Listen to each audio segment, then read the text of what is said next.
بسم اللہ الرحمن الرحیم۔ پروگرام اختلاف رائے کے ساتھ میں ہوں افتخار کاظمی۔ کیا وزیر اعظم کے معاون خصوصی برائے احتساب شہزاد اکبر پاکستانی ہیں، غیر ملکی ہیں یا دوہری شہریت رکھتے ہیں؟ انہیں ملازمت پر کیسے رکھا گیا؟ ان کی ملازمت کی شرائط و ضوابط کیا ہے؟ ان کی اہلیہ اور بچوں کی شہریت، آمدنی اور اثاثے کیا ہے؟ جسٹس قاضی فائز حسن نے وزیر اعظم کے معاون خصوصی برائے احتساب شہزاد اکبر کے حوالے سے 15 سوالات کھڑے کر دیے اور ان سوالات کا جواب مانگ لیا۔ جسٹس قاضی فائز حسن نے یہ سوالات اپنے خلاف صدارتی ریفرنس کے جواب میں پوچھے ہیں جو سپریم کورٹ میں جمع کرایا گیا ہے۔ جسٹس قاضی فائز حسن نے سپریم کورٹ کے سامنے اٹھائے گئے سوالات میں کہا ہے کہ کیا شہزاد اکبر کا انتخاب فیڈرل پبلک سروس کمیشن کے ذریعے ہوا؟ اثاثہ ریکوری یونٹ قانونی نہ ہونے پر اس پر جو رقم خرچ ہو رہی ہے کیا وہ عوام کے پیسے کی چوری ہے؟ جسٹس فائز حسن کے مطابق شہزاد اکبر نے سپریم کورٹ کے جج اور اہل خانہ کے بارے میں غیر قانونی طور پر معلومات اکٹھی کی، جبکہ خود ان کی اپنی ملازمت کے بارے میں سنگین سوالات موجود ہیں۔ انہوں نے اپنے اور اپنے خاندان کے بارے میں کچھ ظاہر کیوں نہیں کیا؟ جسٹس قاضی فائز حسن نے یہ سوال کیا ہے کہ شہزاد اکبر سے پوچھا جائے کہ ان کا انکم ٹیکس اور ویلتھ ٹیکس سٹیٹس کیا ہے، انکم ٹیکس ریٹرن کب سے جمع کرا رہے ہیں، ان کی جائیداد، بینک بیلنس اور اثاثے کیا ہے؟ انہوں نے اپنے اور اپنے اہل خانہ کے نام ظاہر کیوں نہیں کیے؟ نہ ہی یہ بتایا کہ ان کے نام کوئی جائیداد ہے یا نہیں، ان کے اندرون اور بیرون ملک اثاثے کیا ہے؟ جسٹس قاضی فائز حسن نے مزید کہا کہ کیا ایسڈ ریکوری یونٹ کے چیئرمین کی تقرری کے لیے باقاعدہ اشتہار جاری کیا گیا؟ کیا اس کے لیے باقاعدہ درخواستیں طلب کی گئی؟ کس نے انہیں ملازمت پر رکھا؟ جسٹس قاضی فائز حسن کے مطابق ان 3-4 سوالات کے جواب اگر نہیں ہیں تو انہیں ملازمت پر کیسے رکھا گیا؟ قاضی فائز حسن نے سپریم کورٹ کو جمع کرائے گئے جواب میں لکھا ہے کہ عدالتی توہین کے پیچھے سابق اٹارنی جنرل انور منصور خان، بیرسٹر فروغ نسیم اور شہزاد اکبر کی ٹرائیکا ہے۔ تو جسٹس قاضی فائز حسن نے وزیر اعظم کے معاون خصوصی برائے احتساب شہزاد اکبر کے حوالے سے سپریم کورٹ میں جو سوال اٹھائے ہیں اس کے بعد یہ توقع کی جا رہی ہے کہ شہزاد اکبر ان سوالات کے جواب عدالت کو جمع کرائیں گے، جس سے دودھ کا دودھ اور پانی کا پانی ہو جائے گا۔ اس سے پہلے ایک اور اہم وزیر کابینہ کے ایک اور اہم رکن وفاقی وزیر ہوا بازی غلام سرور خان بھی یہ شکوہ کر چکے ہیں کہ کابینہ میں بہت سے ایسے لوگ موجود ہیں جن کے بارے میں وہ قطعی نہیں جانتے کہ وہ کون ہیں اور کہاں سے آئے ہیں اور کیوں حکم چلا رہے ہیں۔ ان سے یہ نہیں پوچھا گیا کہ ان کی آمدنی اور اثاثے کیا ہیں، جبکہ منتخب نمائندوں کو ان سب سوالات کے جوابات دینے پڑتے ہیں، جس کے بعد حکومت کی طرف سے یہ بھی کہا گیا، بلکہ یہ اعلامیہ سامنے آیا کہ کابینہ کے غیر منتخب اراکین سے ان کی آمدنی اور اثاثوں کی تفصیلات مانگ لی گئی ہیں۔ تو تقریباً 18-19 غیر منتخب معاونین اور مشیران کے حوالے سے یہ سوالات اٹھائے جا رہے ہیں کہ ان کی شہریت، اہل خانہ اور جائیداد کے حوالے سے سرکار اور خصوصاً عوام کو لا علم رکھا گیا ہے۔ شہزاد اکبر کے حوالے سے جسٹس قاضی فائز حسن کے سوالات سے لگتا یوں ہے کہ کابینہ کے غیر منتخب افراد کے حوالے سے کہیں نہ کہیں سنگین قسم کے تحفظات موجود ہیں جو اب آہستہ آہستہ کھل کر سامنے آ رہے ہیں۔ فی الحال تو شہزاد اکبر صاحب کمرہ امتحان میں ہیں۔ اگر عدالت نے جسٹس قاضی فائز حسن کے سوالات کا ان سے جواب مانگ لیا تو لینے کے دینے پڑ سکتے ہیں۔ تو لگتا یوں ہے کہ شہزاد اکبر کو اپنی ملازمت اور اہل خانہ کے حوالے سے پوچھے گئے سوالات کے حوالے سے مشکلات کا سامنا کرنا پڑ سکتا ہے۔ اور ایک اور خبر یہ کہ سابق وزیر اعظم نواز شریف کے وارنٹ گرفتاری جاری کر دی ہے۔ توشہ خانہ کیس میں احتساب عدالت نے سابق وزیر اعظم کے آج وارنٹ گرفتاری جاری کیے۔ اسی کیس میں سابق صدر آصف علی زرداری کی عدالت سے حاضری سے استثناء کی درخواست منظور کر لی گئی۔ توشہ خانہ ریفرنس کی سماعت کے دوران سابق وزیر اعظم یوسف رضا گیلانی اور ملزم عبدالغنی پیش ہوئے۔ آصف علی زرداری نے حاضری سے استثناء کی درخواست کی، جبکہ میاں نواز شریف کی طرف سے کوئی بھی پیش نہیں ہوا۔ نیب نے عدالت سے یوسف رضا گیلانی اور عبدالغنی مجید کو گرفتار کرنے کی استدعا کی اور یہ کہا کہ عبدالغنی مجید اور سابق وزیر اعظم یوسف رضا گیلانی کو گرفتاری کے بعد جوڈیشل ریمانڈ پر جیل بھیج دیا جائے۔ ڈپٹی پروسیکیوٹر جنرل نیب سردار مظفر نے حاضری سے استثناء کی مخالفت کرتے ہوئے کہا کہ نواز شریف کے ناقابل ضمانت وارنٹ جاری کیے جائیں اور انہیں گرفتار کر کے عدالت میں لایا جائے۔ عدالت نے سابق وزیر نواز شریف کے قابل ضمانت وارنٹ گرفتاری جاری کیے، جبکہ آصف علی زرداری کو عدالت میں حاضری سے استثناء کی اجازت دے دی اور انہیں آئندہ سماعت پر حاضر ہونے کا حکم دے دیا۔ عدالت نے یوسف رضا گیلانی کو گرفتار کرنے کی درخواست بھی مسترد کر دی۔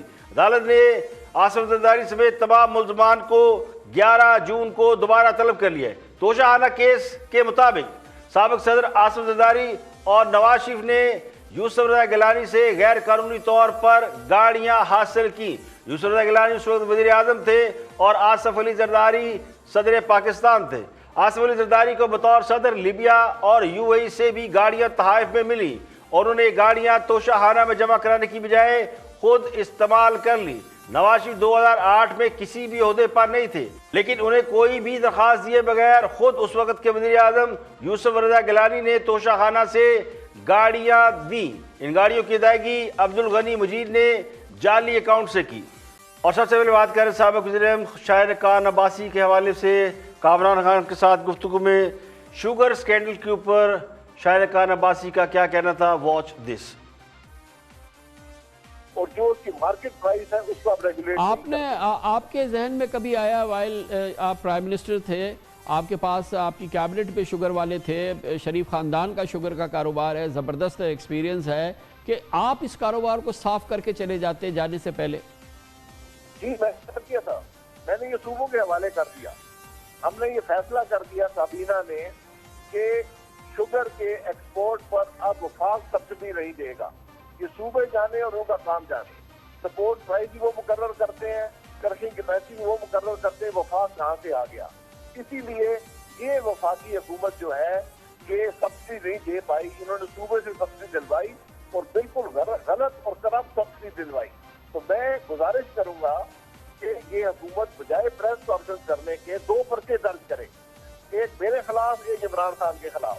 ہمیں گرفتار کرے اور تفتیش کرے کہ کیا سبسڈی تھی، کیا شوگر کی مینیپولیشن ہوئی اور کیا کرپشن ہوئی ہے، اور یہ کیمرے لگا کر تفتیش کریں، پاکستان کے عوام کو دکھائیں کہ اس ملک میں کس نے کرپشن کی۔ اچھا شاہد خاقان صاحب، ابھی لگتا ہے کہ اپوزیشن نے شوگر سکینڈل کی رپورٹ سے کچھ زیادہ ہی امیدیں باندھ لی ہیں اور توقع یہ کی جا رہی ہے کہ چینی کا بحران حکومت کے لیے کو بہت بڑی مشکلات پیدا کر دے گا یا حکومت کو لے ڈوبے گا۔ حالانکہ تجربہ کار سیاسی جماعتوں کو یہ بات اچھی طرح معلوم ہے کہ ہمارے ہاں سکینڈل کی وجہ سے حکومتیں گھر نہیں جاتی۔ جہاں حکومتیں بندوبست کے تحت بنتی ہوں اور بندوبست کے تحت ٹوٹتی ہوں، وہاں اخلاقی اور معاشی معاملات کی قطعی کوئی اہمیت نہیں ہوتی۔ 3 سال پہلے 5.8% گروتھ ریٹ میں بھی معیشت ہم سب کو بہت بری لگ رہی تھی، ہم سیمینار بھی کر رہے تھے اور یہ کہہ رہے تھے جی معیشت خطرے میں ہے۔ آج گروتھ ریٹ منفی ہونے کے باوجود ہمیں ٹھیک لگ رہی ہے، تو پھر جو چاہے آپ کا حسن کرشمہ ساز کرے۔ جہاں تک شاہد خان عباسی صاحب کے ان مطالبات کی بات ہے تو یہ ایسا ہی ہے کہ ہم تو ڈوبے ہیں صنم، تم کو بھی لے ڈوبیں گے۔ یعنی سابق وزیر اعظم جن معصوم خواہشات کا اظہار کر رہے ہیں انہیں بھی معلوم ہے کہ وہ پوری نہیں ہو سکتی، نہ نارمل تیل ہوگا نہ راجہ ناچے گی۔ اب شاہد خان عباسی یہ چاہتے ہیں کہ ان کے اور وزیر اعظم کے خلاف سبسڈی دینے کے پرچے درج کیے جائیں اور دونوں کو گرفتار کر کے تفتیش کی جائے۔ تو پہلی بات تو یہ ہے کہ خان صاحب کو کیا ضرورت پڑی ہے کہ وہ خود کو گرفتار کرائیں، اور ایسی کون سی ایمانداری ان کے سر پر چڑھی ہوئی ہے کہ وہ اوکھلی میں سر دے دیں، یعنی خود کو گرفتار بھی کرائیں اور چینی اسکینڈل میں شامل تفتیش بھی کرائیں۔ تو ٹیکنیکل طور پر یہ مطالبہ درست نہیں ہے، اخلاقی اور سیاسی اعتبار سے اس مطالبے کو نمبر دیے جا سکتے ہیں اور اسے سیاسی پوائنٹ سکورنگ کہا جا سکتا ہے۔ یہاں پہ لیں گے ایک بریک، اور بریک کے بعد جب واپس آئیں گے تو اور بھی اہم موضوعات، جن میں ایک موضوع تو یہ ہے کہ 28 مئی کے دھماکوں کا کریڈٹ کس کو جاتا ہے، بڑی بحث ہو رہی ہے۔ ایک بریک کے بعد جب واپس آئیں گے تو اس پر بات کریں گے، اور دوسرا حکومت نے یہ دعویٰ کیا کہ سابقہ حکومت کو یہ عادت ہے کہ وہ جتنے منصوبے ہیں ان کو اپنے نام سے ظاہر کرتی ہے، یعنی کریڈٹ لینے کی کوشش کرتی ہے۔ بریک کے بعد جب آئیں گے تو اس پر بات کریں گے۔ اس کے علاوہ کرونا وائرس کی اپڈیٹ بھی آپ کو دیں گے۔ بریک کے بعد حاضر ہوتے ہیں۔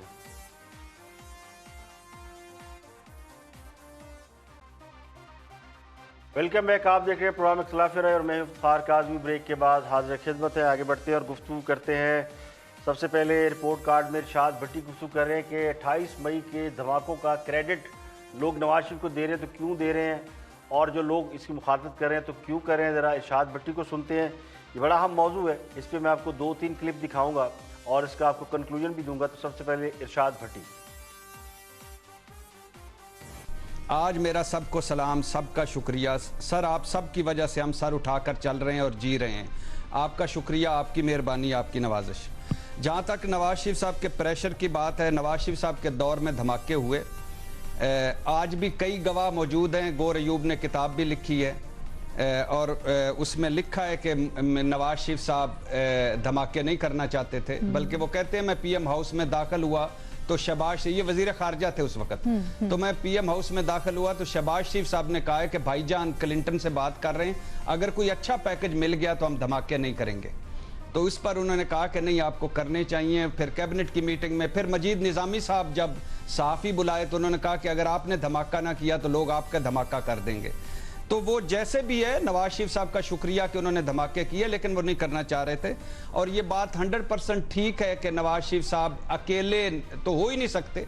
کچھ لوگ ایسے ہیں کہ جیسے ایسے ان کو کریڈٹ دینا چاہ رہے ہیں کہ جیسے اصل میں سیکیورٹی کی وجہ سے ہم نے ڈاکٹر ایکیو خان کا نام علیحدہ کر لیا تھا، ورنہ یہ ڈاکٹر ایکیو خان اصل میں نواز شریف صاحب ہی تھے. ایسے لوگ پوز کرتے ہیں کہ نواز شریف صاحب ہی ڈاکٹر ایکیو خان تھے جو پی ایم ہاؤس میں آنکھ بچا کر رات کی تاریکی میں چپکے سے نکل جایا کرتے تھے اور ایٹم بم جا کے بنایا کرتے تھے، اور ایٹم بم بنانے سے دھماکہ کرنے تک سارا کریڈٹ انہی کو ہے. ایسی بات نہیں ہے. ہزاروں گمنام مجاہد ہیں، ان کو سلام. یہ ان کے دور میں ہوا، کوئی اور وزیر اعظم ہوتا تو ان کے دور میں ہو جاتا. بس اتنا سا فرق ہے. یہ موٹر وے نہیں ہے کہ جو کریڈٹ نواز شریف صاحب کا ہے، یہ ایٹمی بم ہے جس میں لوگوں نے جانیں دی ہیں. پنجابی کی ایک مثال ہے کہ کووں کے کہے سے ڈھور نہیں مرتے، یعنی کوے بد دعائیں کرتے رہیں کہ سارے جانور مر جائیں اور وہ ان کا گوشت نوچ کھائیں. تو اس طرح سے بہت سی خواہشیں ایسی ہیں جو پوری نہیں ہوتی. یہ وہی صاحب ہے کہ ہر خواہش پہ دم نکلے. ہزاروں خواہشیں ایسی کہ ہر خواہش پہ دم نکلے. تو نواز شریف کے سیاسی مخالفین کا بس نہیں چلتا کہ وہ پاکستان کی سیاسی تاریخ میں سے نواز شریف کا نام کھرچ کر نکال دے. نواز شریف میں 100 خامیاں ہوں گی اور ہر بشر میں خامیاں ہوتی ہیں. ہر انسان خامیوں سے بھرپور ہوتا ہے. بعض انسانوں کے کام اتنے بڑے ہوتے ہیں جو ان کی خامیوں پر پردہ ڈال دیتے ہیں. تو تاریخ پر نظر ڈالے تو تاریخ ایسے کرداروں سے بھری پڑی ہے. آزادی کی لڑائی لڑنے والوں کو ایک طبقہ دہشت گرد اور غدار سمجھتا ہے، دوسرا انہیں مجاہد سمجھتا ہے. تو فرق دیکھنے والے کی آنکھ میں ہوتا ہے. تو نہ کووں کے کہنے سے کل ڈھور مرے تھے، نہ آج مر رہے ہیں. تو خوشامدی درباری جتنے مرضی تیر چلا لیں، لیکن تاریخ جو اعزاز نواز شریف کو دے چکی ہے وہ اس سے چھینا نہیں جا سکتا. تو ایٹمی دھماکوں کے حوالے سے اگر کسی کی گواہی سب سے امپورٹنٹ ہو سکتی ہے، مستند ہو سکتی ہے، تو وہ اس پروگرام کے خالق سائنسدان ڈاکٹر عبد القدیر خان ہیں. وہ اس پر کیا کہتے ہیں وہ سن لیں، تو فیصلہ آپ خود کر لیں. نواز شریف صاحب جو اس وقت وزیر اعظم تھے، ڈاکٹر صاحب ان کا کیا کردار تھا؟ آخری اجازت انہوں نے دینا تھی. ہم لوگ تو نہیں اپنی مرضی سے کر سکتے تھے. تو ان کے اوپر پریشر تھا، اس لیے امریکن وغیرہ نے بہت پریشر ڈالا ہوا تھا کہ نہ کریں نہ کریں. اگر اور ہمیں یہ پتہ تھا کہ اگر ہم نے ابھی نہیں کیا تو پھر یہ لیکن یہ بھی تو ڈاکٹر صاحب خبریں تھی نا کہ وہ تردد سے کام لے رہے تھے، وہ ہیزیٹیٹ کر رہے تھے فیصلہ لینے سے. انہیں وہ کچھ لوگوں نے سمجھا دیا تھا کہ بہت ایڈ ملے گی امریکہ سے اور ہمارے پاس ہے تو ہمیں کیا ضرورت ہے. اور بھی بہت سے لوگ ہیں، خاص کر حکومت کے بہت سے لوگ یہ بات کا گلہ شکوہ کل کرتے رہے کہ 28 مئی کا دن تھا اور لوگ نواز شریف کو کریڈٹ دیتے رہے. شہباز گل صاحب ہیں، وزیر اعظم کے معاون خصوصی ہیں، ان کو بھی اعتراض ہے. ان کا موقف کچھ اور ہے کہ جی یہ سن لیتے کہ وہ کیا کہتے ہیں. شروع کر دیا ہے. آج 28 مئی کو بجائے کہ پوری پاکستانی قوم جو ہے وہ مل کر یہ دنیا کو بتا رہی ہوتی کہ بھائی ہم ایک ایٹمی طاقت ہے اور ہماری طرف کوئی جو ہے وہ میلی آنکھ سے نہ دیکھے. ہم آپس میں لڑ رہے ہیں. یہ بات آپ کی درست ہے کہ ایسی کاموں کو ایسے ٹائم کے اوپر قوم کو ایک یکجان ہونا چاہیے اور ایسا ایک سٹانس دینا چاہیے جو پوری دنیا میں ایک میسج جائے. لیکن ہمارے ہاں کیونکہ ہائی جیک کرنے کی عادت ہے لوگوں کو اور وہ ہر واکس آف لائف میں لوگوں کو ہے. آپ کو پتہ ہے کہ جو ہماری ایون میں یہاں تک جاؤں گا کہ جو ہم نے اٹامک پاور ہم نے اپنے آپ کو ڈکلیئر کیا، اس میں تو صحافی بھی ذمہ دار ہوں گے کہیں نہ کہیں، جس کے پاس سٹوری آئی ہوگی اور اس نے روکی ہوگی، اس نے لیک نہیں کی ہوگی، اس کا بھی کنٹریبیوشن ہے، کیونکہ وہ ٹائم پہ ہو جاتی تو ہم نہ بن سکتے، اس میں ہمارے اٹامک انرجی کے لوگوں کا بھی ہے۔ ایک میں آپ نے ذکر کیا، میں آپ کو یہ بتا دوں کہ صحافیوں کا کردار یہ ہے کہ 28 مئی 1998 کو جو ایٹمی دھماکہ ہوا تھا تو اس وقت کے وزیر اعظم نواز شریف صاحب سے، جب آج کا جو وزیر اعظم ہاؤس ہے وہاں پہ کچھ ایڈیٹرز کو بلا کر پوچھا گیا کہ دھماکہ کریں یا نہ کریں، میں اس میٹنگ میں موجود تھا، کم از کم 3 افراد جو نواز شریف صاحب کے بہت قریب تھے انہوں نے ان کو مشورہ دیا تھا دھماکہ نہ کریں۔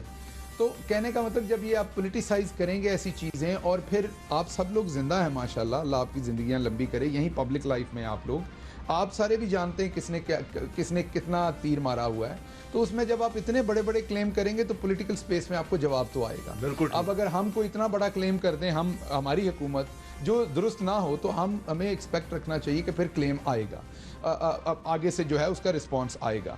تو میرا آپ کی خدمت میں عرض یہ کہ یہ ہونا نہیں چاہیے، لیکن یہ ہر سال ہوتا ہے، اور اس پہ پاکستان مسلم لیگ نون جو ہے، جیسے پچھلے دنوں ایک میں نے سٹوری دیکھی، ایک ٹویٹ دیکھا کہ وہ جو ڈی این اے ٹیسٹ ہو رہا ہے وہاں پر ہمارے جو لوگ شہید ہو گئے جہاز میں، وہ پنجاب کی فورنزک لیب جو ہے وہ استعمال ہو رہی ہے، تو بڑا کنوینینٹلی اس کا مسلم لیگ نون نے اس کا سارا کریڈٹ لے لیا، حالانکہ اس کا کریڈٹ نہ ہمیں جاتا ہے نہ انہیں جاتا ہے، چودھری پرویز علائی کو جاتا ہے، وہ لیب انہوں نے ڈیزائن کروائی، ان کا منصوبہ تھا۔ شکر ہے آپ نے چودھری پرویز علائی کو جو بنتا ہے، نہیں جو بنتا ہے وہ جو بنتا ہے ان کا بنتا ہے۔ اسی طریقے سے جو سیالکوٹ کی موٹر وے ہے اس کا کریڈٹ بھی بہت کنوینینٹلی سارے تصویریں کھینچ کے خود لیتے ہیں، خواجہ آصف صاحب ہوئے نواز شریف کو دیتے ہیں، وہ منصوبہ بھی چودھری پرویز علائی نے کنسیو کیا اور اس کے اوپر کام کیا انیشلی۔ تو کہنے کا مطلب یہ کہ یہاں پر یہ واحد پاکستان تحریک انصاف کی حکومت ہے جس نے یہ پوائنٹ آؤٹ کر دیں ان کا کوئی ایک منصوبہ بھی روکا ہو، کوئی ایک منصوبہ بھی پنجاب میں اگر روکا ہو تو یہ پوائنٹ آؤٹ آپ کچھ کرنا، یعنی جن کا اپنا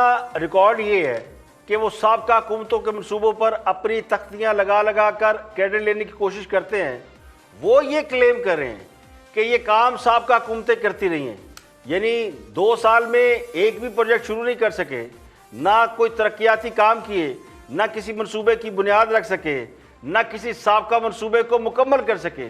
وہ اگر یہ دعویٰ کرے کہ منصوبے کسی اور کے تھے اور تختیاں کسی اور کی لگتی رہی ہیں، تو اس سادگی پہ ہائے کون مر نہ جائے۔ حکومت جس احساس پروگرام کے تحت اربوں روپے کے فنڈ لینے کا کریڈٹ لیتی ہے وہ بے نظیر انکم سپورٹ منصوبہ ہے جس کا نام تبدیل کیا گیا، اس کے علاوہ درجنوں منصوبے ہیں، اگر آپ یوٹیوب پہ جائیں تو آپ کو درجنوں اس طرح کلپ مل جائے گا کہ حکومت نے کس کس منصوبے پر اپنی تختی لگا رکھی ہے۔ تو وداؤٹ ویسٹنگ ٹائم، لاہور میں اورنج ٹرین لائن کا ایک منصوبہ ہے جو پچھلی حکومت آلموسٹ اپنے دور حکومت میں مکمل کر چکی تھی، تو تھوڑا بہت فنیشنگ کا کام رہتا تھا، وہ 2 سال سے اسی طرح لٹکا ہوا ہے۔ لاہور میں ایک بہت بڑی دیوار بنی ہوئی ہے، اس کے اوپر ایک پٹڑی ڈالی ہوئی ہے، اور لوگوں کو یہ سمجھ نہیں آتا کہ یہ کرنا کیا اس کا، اور اس کو اس لیے نہیں چلایا جا رہا کہ اس پر اپنی تختی لگانا مشکل ہو رہا ہے، کیونکہ پورا لاہور بلکہ پورا پاکستان جانتا ہے کہ اورنج ٹرین لائن منصوبہ کس کا ہے۔ تو آئیڈیا کسی کا بھی ہو سکتا ہے، لیکن اس کو بھی کریڈٹ ملتا ہے جو آئیڈیا کو عملی شکل دیتا ہے۔ تو آئیڈیا اور اس کی پریکٹیکل امپلیمنٹیشن یہ دونوں مل کے کام ہوتا ہے۔ ایٹمی پروگرام بھٹو کا آئیڈیا ہے، لیکن ایٹمی قوت آپ نواز شریف کے دور میں بنے ہیں، تو یہ کریڈٹ ان سے چھینا نہیں جا سکتا۔ اب جن کو دوسروں کے منصوبوں پر اپنی تختیاں لگا کر داد لینے کا شوق پڑ جائے تو اسے باقی بھی ویسے نظر آتے ہیں۔ تو جس طرح حکمران جماعت نے کوشش کی ہے کہ 28 مئی کے ایٹمی دھماکوں کا کریڈٹ نواز شریف کو نہ جائے، حالانکہ اس دن کو تو قومی دن کے طور پر منایا جانا چاہیے تھا، لیکن اس پر جس طرح ماتم کیا جا رہا ہے وہ پوری قوم کے لیے حیران کن ہے۔ یہاں پہ لیں گے ایک بریک، اور بریک کے بعد واپس آئے گی اور بھی ہم موضوعات آپ کے ساتھ شیئر کریں گے، ہمارے ساتھ رہیے گا۔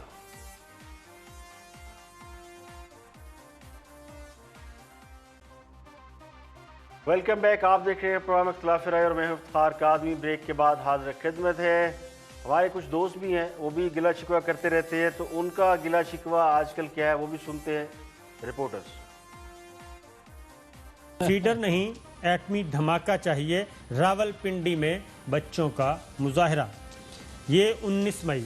اب یہ ساری چیزیں چوہے صاحب جو ہم نے دکھائیں، بچے میدان میں آ گئے، سیاسی جماعتیں میدان میں آ گئیں، ملٹری لیڈرشپ میدان میں آ گئی، ڈاکٹر قدیر خان میدان میں آ گئے، تو اس کا مطلب ہے کہ پردے کے پیچھے تو پھر کچھ اور ہو رہا تھا۔ جی جی وہ یہ تھا کہ یہ موصوف جو ہے ڈبل مائنڈڈ تھے کہ یہ یعنی جو کاروباری سوچ ہے کہ اس پلڑے میں کیا پڑا ہے اور اس میں کیا ہے، بیلنس کر رہے تھے کہ کس میں میرا زیادہ فائدہ ہے. جیسے ان کے نزدیک کشمیریوں کا خون بہتا رہے، مسلمانوں کی لاشوں کے انبار لگتے رہے، سارا دلی مسلمانوں کو آگ میں جلس گئے ہیں سارے. نواز شریف کے منہ سے ایک لفظ نہیں نکلا. وہ کلبوشن جو ہے وہ آپ کو پتہ ہے، ابھی نندن آپ کو پتہ ہے. اس شخص کا میں اس لیے ان لوگوں کے خلاف میں نے لکیر کھینچی ہے کہ ہمیں ان کے اوپر ڈاؤٹس ہیں اور یہ کلیئر نہیں کرتے. بالکل صحیح بات ہے. اور سو مچ دیکھیں، کسی پر شک کرنے کا مطلب یہ نہیں ہوتا کہ اگلا واقعی ملزم یا مجرم ہے یا قصوروار ہے. نواز شریف پر وہ لوگ شک کرتے ہیں جو صرف سنی سنائی باتوں اور پروپیگنڈے پر بلیو کرتے ہیں. نواز شریف کی حب الوطنی کو صرف اسی لیے مشکوک بنایا جاتا ہے تاکہ انہیں لوگوں کی نظروں میں گرایا جا سکے. ایک پاپولر لیڈر کو آپ ان پاپولر کیسے کرتے ہیں؟ تو اسے ان پاپولر کرنے کے بہت سے طریقے ہوتے ہیں، اور ہمارے ہاں تو یہ آسان کام ہے. جو بھی انڈیا کو گالی نہ دے، انہیں برا بھلا نہ کہے، اسے غدار اور ایجنٹ قرار دے دیا جاتا ہے. اور یہ صورتحال صرف ہمارے یہاں نہیں، بدقسمتی سے ادھر بھی یہی صورتحال ہے. بھارت میں بھی یہی کچھ ہو رہا ہے. وہاں بھی جو پاکستان کو گالیاں نہیں دیتا اسے بھی گالیاں پڑتی ہیں، اسے بھی دیش دروہی اور آتنکوادیوں کا ساتھی قرار دیا جاتا ہے. تو دونوں طرف انتہا پسندانہ سوچ کے حامل لوگوں کی وجہ سے حقائق مسح ہو رہے ہیں، اور بدقسمتی سے دونوں طرف اس طرح کے لوگ اس وقت یعنی اوپر آئے ہوئے ہیں. تو نواز شریف پر یہ اعتراض ضرور ہے کہ انہوں نے خود پر لگنے والے الزامات کو کبھی سیریس لے کر ان کا جواب نہیں دیا. الزامات کو سیاست اور پروپیگنڈا سمجھ کر ہمیشہ اگنور کرتے رہے، جو ان کی بنیادی خامی سمجھی جا سکتی ہے، اور ان کی اسی عادت کو جواز بنا کر ان کی حب الوطنی کو ہمیشہ کوشچن مارک کیا جاتا رہا. تو اس کی انہیں بار بار قیمت بھی ادا کرنا پڑی ہے. بھارت کے ساتھ تعلقات کی بہتری نواز شریف کے سیاسی ایجنڈے میں شامل تھی، لیکن اس کے حوالے سے اسٹیک ہولڈرز کو، خصوصاً اسٹیبلشمنٹ کو اعتماد میں نہ لینا بھی میں سمجھتا ہوں کہ ان کی ایک بڑی غلطی سمجھی جا سکتی ہے. اور گفتگو کر رہی ہیں، اینکر پرسن رہی ہیں، جرنلسٹ بھی رہی ہیں ثنا بچا. وہ بھی کچھ حکومت سے خوش نہیں ہیں. دیکھتے ہیں کہ وہ کیا فرماتی ہیں. آرڈیننس آ جائے گی تو آپ یہ دیکھیں جو ہمارا پولیٹیکل سٹرکچر ہے اس ملک کا وہ فلاڈ ہے. یہاں پر وہی لوگ پالیسیز بناتے ہیں جو اس سے فائدہ حاصل کرتے ہیں، اور انہی لوگوں کو پاور میں لے کے آیا جاتا ہے جو کہ یہ پالیسی بنانا چاہتے ہیں اور اس سے فائدہ لیتے ہیں. آپ مجھے بتا دیں، جہانگیر خان ترین صاحب یہاں پر سماج سیوا کے لیے آئے تھے، وہ تبدیلی کا نعرہ لگا کر تبدیلی کے لیے آئے تھے؟ نہیں، وہ اپنی فردرنس کے لیے آئے تھے، اپنے کارپوریٹ انٹرسٹ کے لیے آئے تھے. یہاں پر مسئلہ صرف یہ ہے کہ جو خان صاحب نے تبدیلی کی ہم سے بات کی تھی، اور جو بھٹی صاحب بھی کہہ رہے تھے کہ ہمارے وزیر اعظم آپ کے وزیر اعظم نہیں کر پائے، وہ اسی لیے نہیں کر پائے کیونکہ ان کے پاس جو ٹیم ہے وہ وہی ہے 70 80 90 کی، وہ وہی ٹیم ہے. وہ کہاں گئے؟ وہ کسان، وہ درزی، وہ عام آدمی جس کو ٹکٹ جیت کے آنا تھا اور اس حکومت کے خد و خال کو تبدیل کرنا تھا. تو وہ تبدیلی تو کہیں کھو گئی نا. تو پھر وزیر اعظم، آپ کے وزیر اعظم، بھٹی صاحب کے وزیر اعظم کیا کریں؟ کیوں ان کے پاس ٹیم تو وہی ہے. اور یہ کارپوریٹ انٹرسٹ کی ایک بالکل ایک جنگ سی آپ کہہ لیجئے. اور ہمارا پولیٹیکل سٹرکچر آپ کسی سے جا کے پوچھ لیجئے، جس کے پاس پیسہ ہے وہی اس وقت الیکشن لڑ سکتا ہے، وہی ووٹ خرید سکتا ہے. اور جس ملک میں جب تک الیکشن خریدے جائیں گے، ووٹ بیچے جائیں گے. چینی کی آپ بات کر رہے ہیں، جو کسان ہے نا اس کو کچھ مل رہا ہے. آج آپ کی کسان ایسوسی ایشن بھی کہہ رہی ہے کہ جی 50 ارب بنتے ہیں 1 روپے بڑھائے کے. تو آپ مجھے بتا دیں کہ 100 ارب 200 ارب اس کے منہ پہ مارنے تھے، 200 ارب اس کے منہ پہ مارنے تھے. اس رپورٹ کے بعد وہ 50 ارب آ جائیں گے، کسان ایسوسی ایشن کو آپ لوگ دے دیں گے. تو یہ ایک صرف آئی واش ہے. اور پرائم منسٹر صاحب اس میٹنگ میں بالکل موجود تھے، انہوں نے سبسڈی کو بالکل اس کو الاؤ کیا. ان کو بالکل آنسریبل ہونا چاہیے. مرتضی وہاب صاحب بالکل ٹھیک فرما رہے ہیں. خرم شیخ زمان صاحب جو اومنی گروپ کے اوپر ذرا obsess ہو گئے ہیں، وہ بھی ہے، ان کو بھی لائی ہے کٹہرے میں. لیکن اور بھی بہت ساری چیزیں ہیں جن کو کرنے کی ضرورت ہے. اور بزدار صاحب تو دیکھیں نا، وہ امیتابھ بچن نے جو اتنی کون سی فلم تھی یہ، آئی ایم شور انہوں نے کہا تھا میلوڈ مجھے کچھ یاد نہیں. تو وہ بادام ان کو کوئی بھجوا دے خدا کے لیے بزدار صاحب کو، کہ مطلب میلوڈ ان کو کچھ یاد نہیں، مطلب ان کو یاد ہی کچھ نہیں کہ وہ کس سے ملے، کیسے ملے، کب انہوں نے اجازت دے دی. مطلب یہ ہمارے چیف منسٹر پنجاب ہیں جن کو کچھ یاد نہیں میلوڈ. تو پھر اس کے بعد آپ چینی کی قیمت کا رونا کیا روئیں گے اس وقت؟ تو ہم کس چیز کا رونا روئیں؟ رائٹ.